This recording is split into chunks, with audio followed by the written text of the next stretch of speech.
One. Hey, good afternoon and welcome to this episode of Business Basics. My name is Lee Iben. I'm the firm owner of Action Coach Campus here in Iowa City. And my guest today, you're going to love this guy, Adrian Brambila. Google this guy. He's right here live with us now, but he is all over. And Adrian, you have a fascinating story to tell. Please share with us your online experience and your background. For sure. First of all, just want to say thanks for having me. I checked out your stuff. I love what you're doing, and I'm happy to be part of this and happy to add value. My story starts in Iowa. I went to University of Dubuque, and it was there that I decided not to drink for some reason as a freshman in college and started to learn how to dance online. So I went to YouTube, having never danced in my life before, and I started searching how to dance the robot. Just the nerd in college. And then after 2 years of doing that, a miracle happened. God's miracle happened. T-Pain, the artist, had an open call audition to submit an online video. I submitted it and I made it. My life definitely changed at that moment. But what was always interesting is dance was always like a hobby for me. And I always was more fascinated. I always knew I wanted to have a business. I just didn't know what it was going to be at the time. So when I was touring with T-Pain, there was a moment, and I feel like this is what helped shape my whole life. This exact moment was we were in Chicago, and we were backstage, and he was about to release a new song at the time with Chris Brown. And he said, I'm going to do it right now. And then we're going to perform it live for the first time ever. And so 10 minutes before, he's working with his manager and his marketing guy, and like, okay, launch it. And this is on iTunes, where every song is 99 cents. So they pressed launch, and then in a matter of minutes, he had millions of downloads. And so I basically watched this guy press a button and made $1 million in a couple minutes. And that's where I was like, wow, like I love dancing, but like I want to learn how to do that. And exactly. Yeah, so that basically shaped my entire future of like the aspirations. I didn't know that was possible to basically build an audience, create something that people were literally like just waiting for you to press launch, and then like flourish your websites where you could literally put a sold out sign like I want more of it, and they're just waiting. And that's what successful artists do. And like T-Pain in his prime, he was a multifaceted entrepreneur, and he played a big role into what I'm doing today. Wow. So what are you doing today? Tell me. I mean, okay, you're in a van, right? But you're not in a van down by the river. I mean, this is quite the opposite. You're in a Sprinter van out by Lake Mead en route to Florida. This is cool. Yeah. So we COVID, everyone has a COVID story.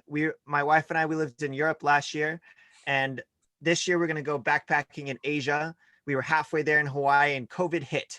And that's where we figured out, well, how do we still travel? And actually, that's where this van life, which is a trendy thing. Like years ago, people used to make fun of you for living in a van, but now it's cool. Right. So we custom built a like super luxury van. And so my business is, I basically have one business I'm super vocal about. I have probably 700,000 followers online that follow me, and they look to me for how to monetize online. And I monetize in lots of different areas, but I'll just say the top two is one being an affiliate.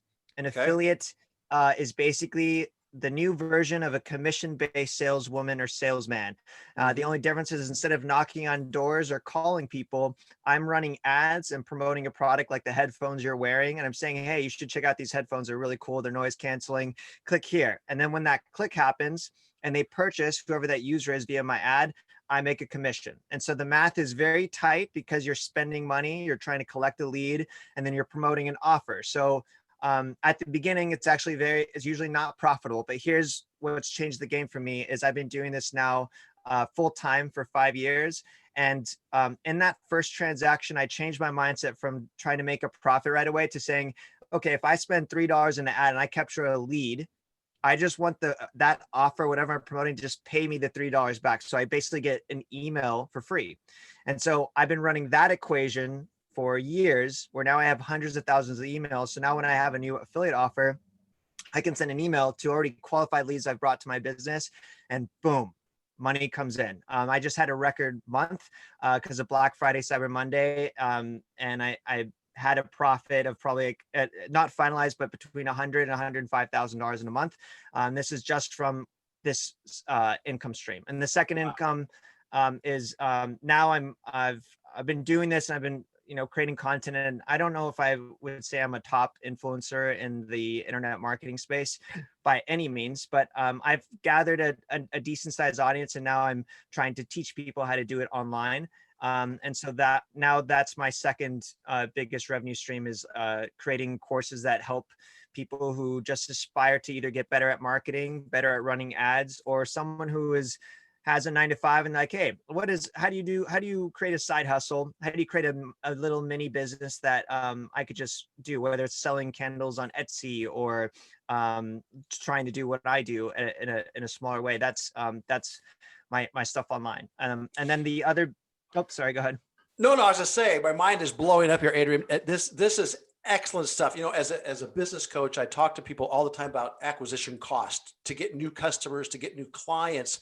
And you basically did a loss leader to get names, which is what so many people try to do, is how do I gather these emails to sell to? And you're like, you know what, if I can just net zero on this whole thing, but now I've got them captured, and now my future campaigns, I've got an audience. So cool stuff. Keep going. I'm sorry. Yeah, this is great. No, that's exactly right. I think when, unfortunately, with social media makes instant gratification like a serious problem for aspiring entrepreneurs or people that are maybe not satisfied with their business, because they go online, they check out a friend who then is like, hey, look at this new Lamborghini or Ferrari I just got. I'm just making all these millions of bucks. And they go back to their screenshot of their dashboard and like, wow, I didn't make any money today. And then it becomes depressing, when in reality, my first 3 years of working probably an average of 5 hours a day after my 9 to 5 job, I didn't make any money. So I spent all that time failing. You call it failing or learning and building.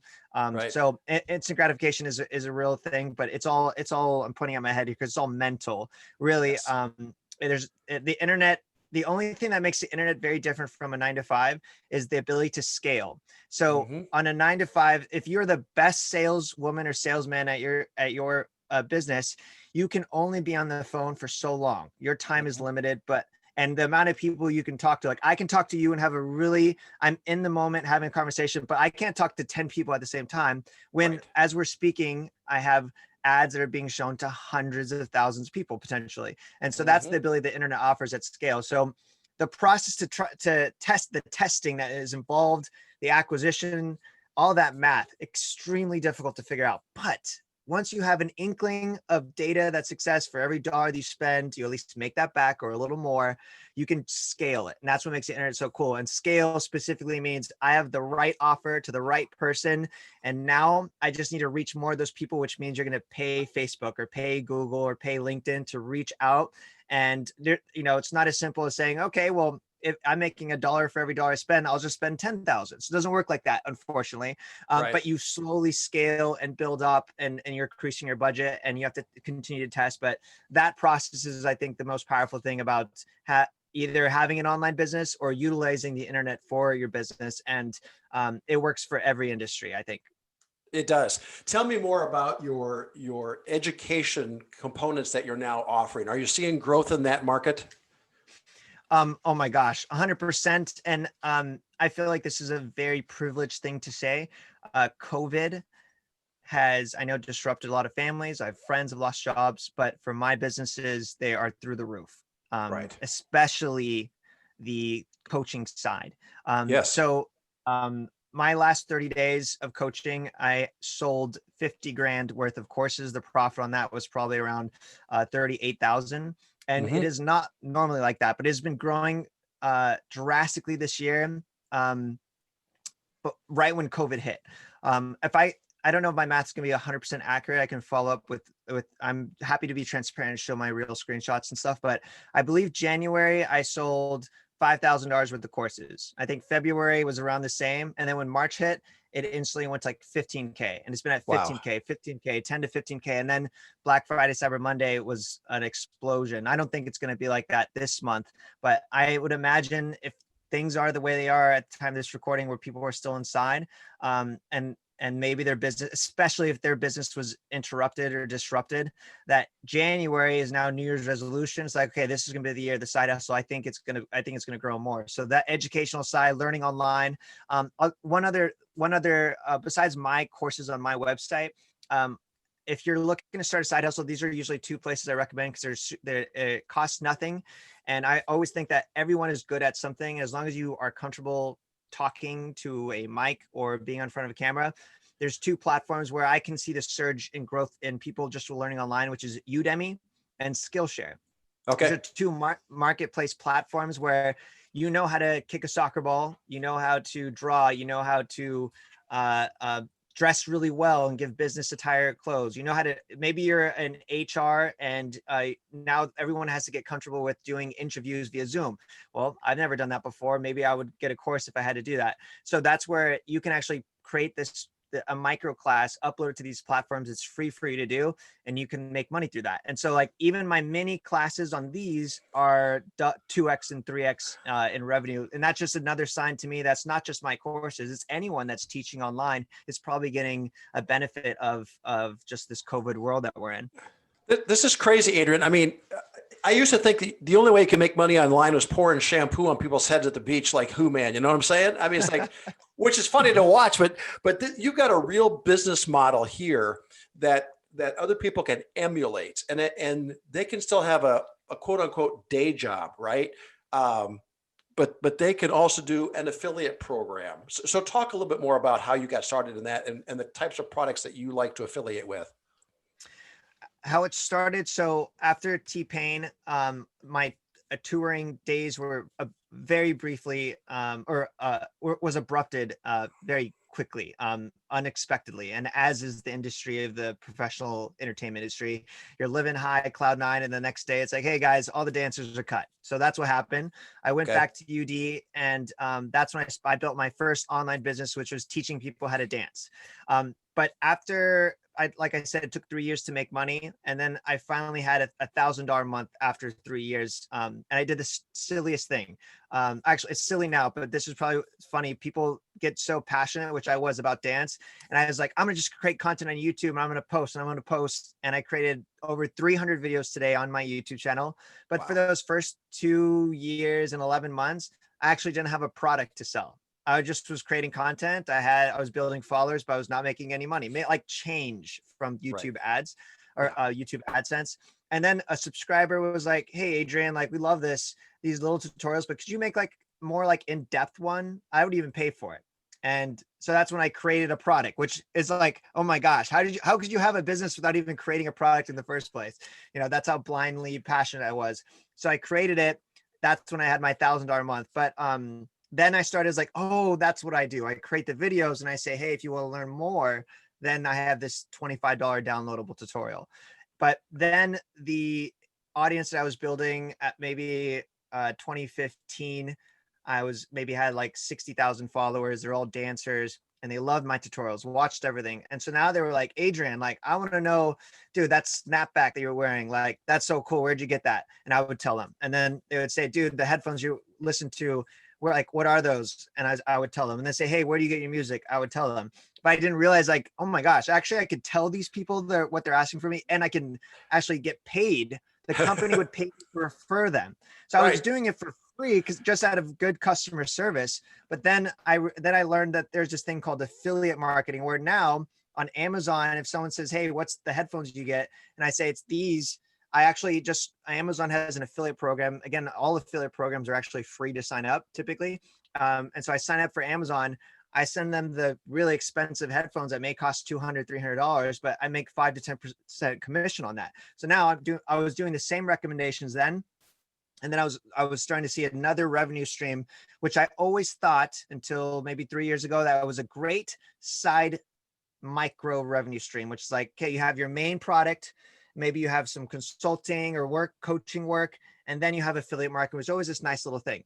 But then what I started to realize 3 years ago was like, what if I treat the same paid acquisition strategies that I do on my core product to my affiliate offers? And that's what changed. That's what got me to where I am today, where now affiliate marketing is my main source of income. Wow. And how do you determine which one to market? Are you doing some research on your own to say, I like these products, or are people sending things to you now because of your fame online? How's that working out? I do. Once you start building an audience, there brands will reach out to you and try to pay you. Sometimes they'll try to negotiate just giving you product. So that is definitely a world in itself. But let's pretend for the people who don't have a big audience, how this could be relevant to them would be you. There's definitely a data-driven research process. So if you've ever heard about Google Ads before, one thing that's just super brilliant about it is if you are curious about selling, I keep talking about headphones, so I'll just say headphones. Yeah. You can go into Google and say, how often are people searching for noise canceling headphones? You can find out that number. Let's say it's 10,000. And you can also figure out if I wanted to place an ad to target noise canceling headphones, Google will actually tell you, here's what your estimated cost per click would be. And so I try to make, in my early stages of testing, all my decisions based off 100 people. I think if I brought 100 qualified people to say, hey, this is a really cool product, you should check it out, and no one takes the action, it's either I'm way off in my targeting or it's just not a good product or offer. So my beginning tests today are still use the same principles where I'm promoting, for example, there's a company called Lady Boss, which is a female supplement company. I've sold over $1 million. I'm the number one affiliate. I've sold millions of dollars worth of their product. And I did not know it was going to grow to this extent. But at the beginning, I treat the same way. I have a female fitness blog, and I create a Facebook ad that talked about their product, and they had $1 trial. So really low ticket offer. I wasn't going to can't make any money on $1 as being an affiliate. But my test was, if I drive 100 clicks to this offer, how many people signed up? And I think like 30% did. And that's really good conversion rate. So then I thought, okay, now I'm going to take this more seriously and see if I can scale. So it's a data-driven approach. It's based off 100 people. You can get the 100 people from anywhere. Let's say you don't have money to spend in ads. I did not at the beginning. My first 9-to-5 job paid $27,000 a year. I was at a call center. And so I had $100 every couple of weeks that I could spend in ads. So I was spending like $2 a day or $5 a day. I think the way you drive traffic today is really just paid ads. That's like what changed my life. Paid ads, getting really good at that. But before you have money, it's organic. That's what creating a blog is for. That's what creating YouTube videos are for. That's what creating Instagram and Facebook posts are. The hope that you post online, it doesn't cost you money, but it can be shown to the right people. That's what organic traffic is. So that's where everyone starts before they have a business that cash flows. So Adrian, let's talk about dumping the head trash. What's the common mistakes that most people who want to enter into this space make? What's the biggest fears that they have, and how do we get around those? I think in starting affiliate marketing, there's a steep learning curve, especially on ads.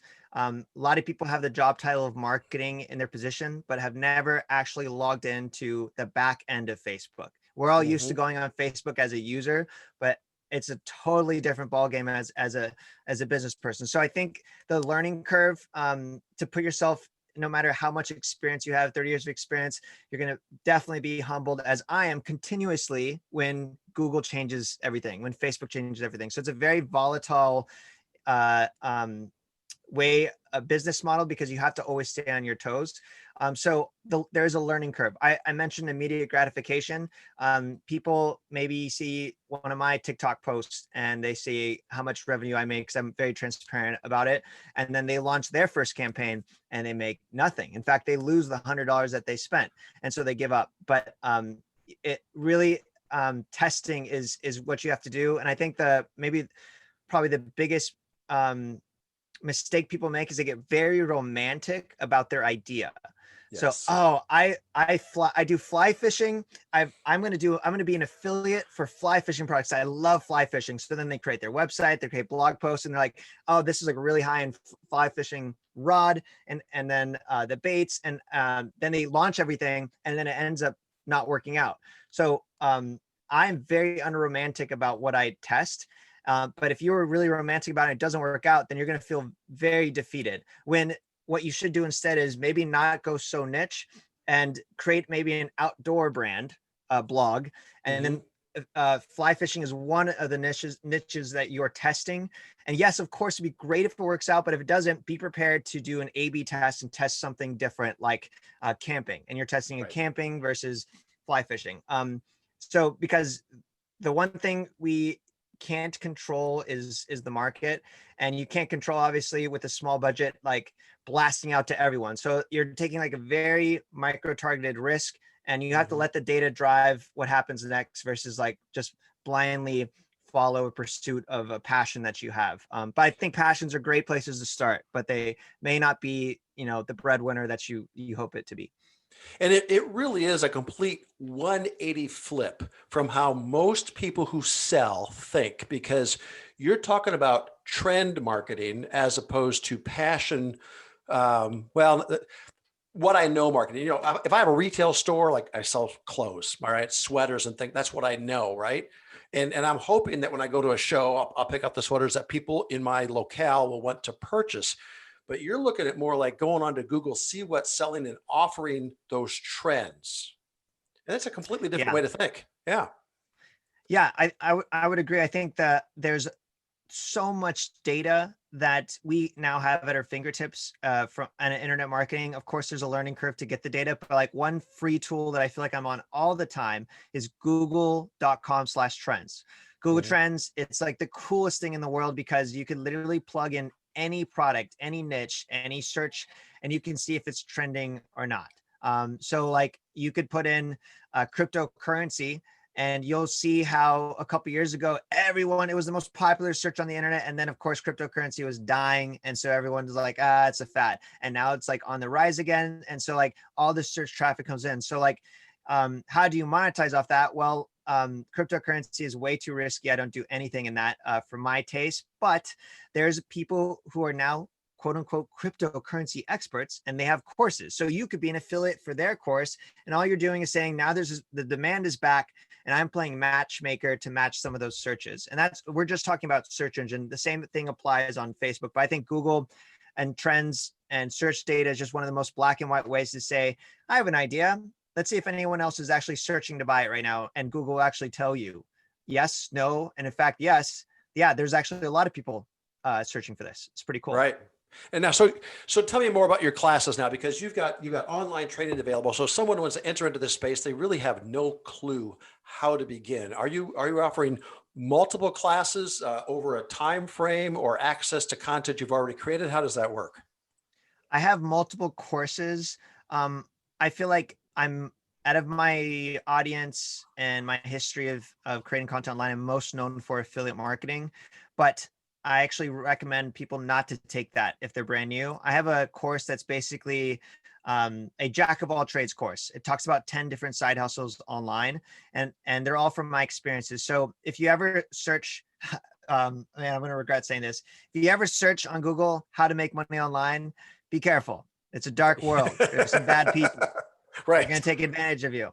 But I've tried all the legit ways. So I'll just name some of them right now. So selling on Etsy. I made actually while I was in Cedar Rapids, I teamed up with a guy who was very crafty, and we made Pokeballs when the Pokemon Go app was really popular, and they would like be Pokeballs that you charged. I sold them on Etsy, and I've sold other stuff on Etsy. That's one side hustle out of the 10 that I teach. Another one is teaching, like I mentioned, on Udemy and Skillshare. So that's a great side hustle. It's really low risk. Amazon FBA. So we all buy on Amazon, but there's a way that you could actually sell on Amazon. So I've tried that. And affiliate marketing, of course, what I'm most known for. So this is like, that's my course I usually point people to, because it's like a good 101. It's okay if you've never built a website before, and you just want to learn what are all the things you could do online to try to monetize and figure out what's best for you. My favorite one, which I recommend to the people who have no experience, and the thought of building a website is like, oh my gosh, I could never do that, is the original side hustle of all side hustles since the beginning of side hustles, which is flipping. Facebook Marketplace. You like, maybe you bought something on there. If you've never heard of it, it's basically like the new Craigslist, where people list products that are like online garage sale. So there are a special select a few people who get really good at literally flipping couches, or maybe that's where you can take your passion of baseball cards, or maybe you have a bunch of knowledge in like tables or something. Like you can go in and search and find distressed tables, and maybe you're very crafty and then you buy that table. Or some people actually list products for free because they just want to get rid of it. It's trash to them, but one person's trash and another person's treasure. You take that table, then you polish it, maybe you paint it, and then you put it back on the market on Facebook Marketplace. And now if you sell, you can make $50 from the 10 that you spent. And like that's so like that's a way of making money online. That's legit. Doesn't have any tech experience at all. You just have to go on the marketplace, set up alerts that say anytime a new product is added to the sofa category, you get an alert. You check it out and you continue on your day. Or if you check it out and you're like, wow, I could actually improve that. And that's the best. That's the most like straightforward side hustle I think online. So let's be really clear, Adrian, because people read and hear about all the time that people make $1 million off of Twitch because they have people that follow and watch them play games. And the people on YouTube, we mentioned Who Man with the shampoo things that he does. But making money online like you do, it takes work. I mean, you're working this thing. I mean, I get it. You're traveling, you and your wife are going across country, you're heading down to Florida in your Sprinter van, living the life, but you're not working. You're working all the time. Yeah, the people and like they're meeting me right now, they may think that it's very simple and easy, but like most of I've been trying to make money online and create an online business for 10 years, and 7 years was an absolute grind. And most of it is not glamorous, and it's a roller coaster. And only in the last 3 years I don't even want to say I have it figured out, but I would say that it's grown beyond my imagination.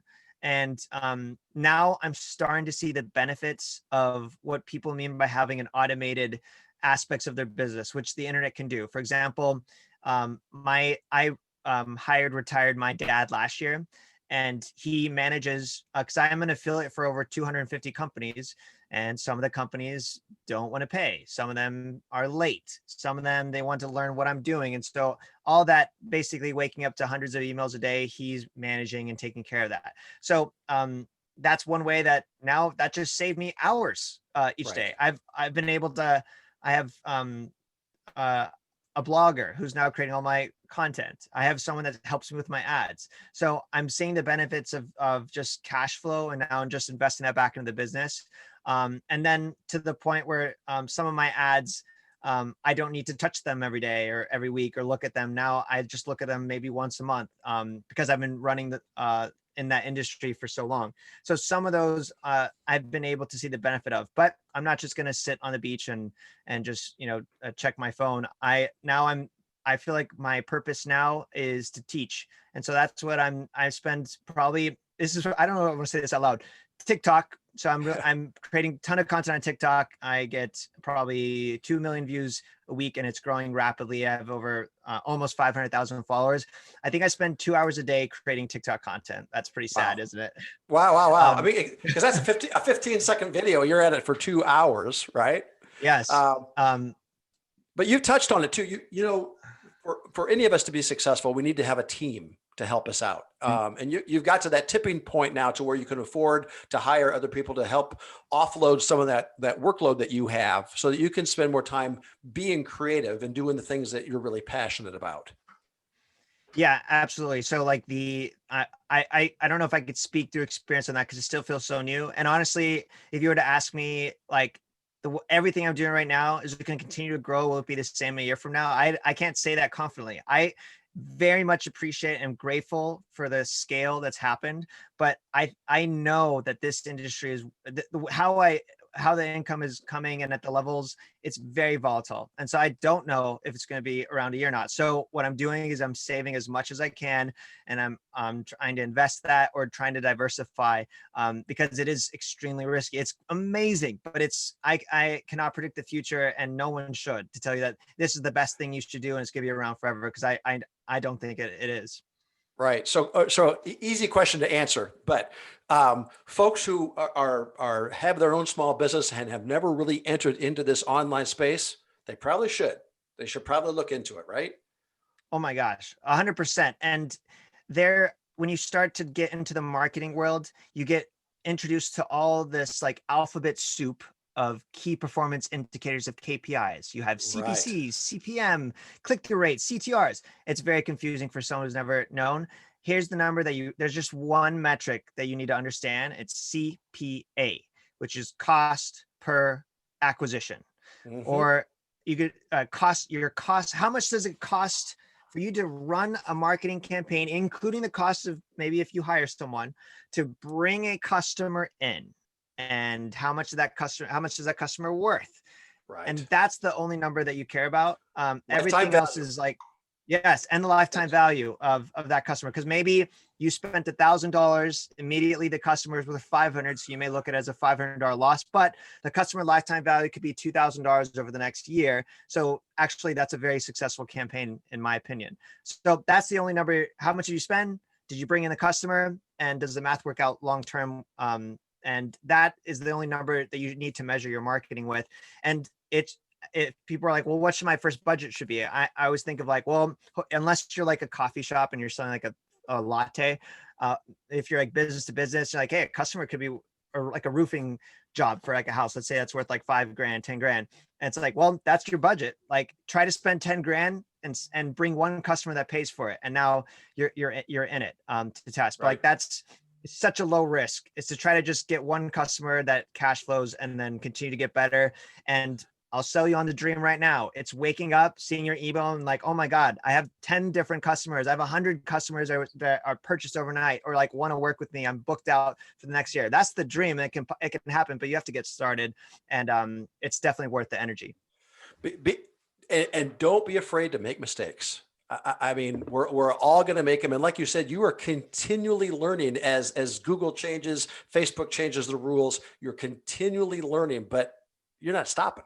You're not giving up. Yeah. And I think testing is like the way for failure. That's like the new word, I guess. Like I have to test. Oh, so here's a cool number. So I do a live webinar from my band every night. And in this live stream, I basically talk about how many campaigns. So these are ad campaigns I launched last year and how many of them were successful. I launched about 1,300 and only 200 derived a profit. So if you think of like what my success rate is, it's very low, but that 200, I think my affiliate income was around $600,000 last year. So those 200 paid for my failures and more. So like I well understand the risk of it. And I'm all in on ads right now. And I think if you're not running ads, you have money that's on the table you're not grabbing. Right. And that fail forward, the learnings that you took away from those, they're invaluable. I mean, every time we quote unquote lose out or something, we learn so much from that and we just put that in that backspace and now we have more information for the next time. 100%. And one of the beautiful things about the internet is the data that you can track and learn.